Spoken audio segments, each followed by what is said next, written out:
I think is saying that your companion on the hijack was shot by the Israelis after and disarmed him, but this has since been denied in London by the, I think the coroner's court or by Scotland Yard, who said that he was shot before. He died from a bullet before. No, he was shot first, but he wasn't dead. And I saw them tying him up before tying me up. And one came, he put his leg, his foot on his back, and he shot at him, more than 2. I don't remember very well how many bullets, but more than 2 shots. And it was proved by the doctors that the bullets on his back were after and not before, because all the attack and by the Israelis to us, it didn't last more than 10 minutes.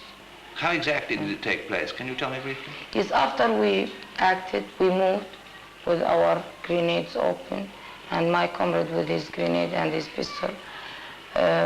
We met three stewards and 1 hostess. Then we asked the hostess to come and open the door. And I was assuring them that we're not going to do any harm to anybody, just to open the door, and very calmly. She was frightened, and she said in Arabic, "I can't." And I said, "I'm not going to do anything for you." They were having their pistols, and they held their pistols. And I said, "You see, my grenades are open, so I'm not responsible for anything. You are responsible. We don't want to kill you, so be calm and be quiet." And then I turned to the people, to the passengers, and I said, "Be calm and sit down, don't move, so that everyone will be safe." But at that moment, we heard from behind shooting. And afterwards, I went to the cockpit door. Then one of the pilots inside, he looked through the spy eye, and I showed him my grenades with the safety pins in my fingers, and told him that these grenades are free. They can explode at any time. And the hostess came again, and she was knocking at the door, and she was shouting to them, "Open the door," and nobody cared. And afterwards, I was attacked by about 6 or 7 people. They were having guns, and then I saw my comrade falling on the ground, and he was shot. He was bleeding. They took me, and one hit me on my head. I was unconscious.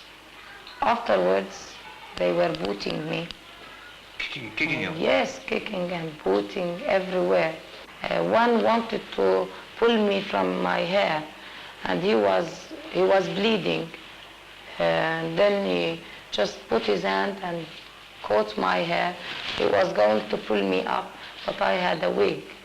And at that moment, I laughed really, because he was just looking at it this way. And when I laughed, they were very furious. So they began to kick me again because I was laughing. And then there was a tug of war at London Airport. The Israelis were trying to pull you one way to Scotland Yard. When when the aircraft landed, everybody wanted me to be in the plane. And then one of the Scotland Yard came in, and he said, "This lady is our prisoner."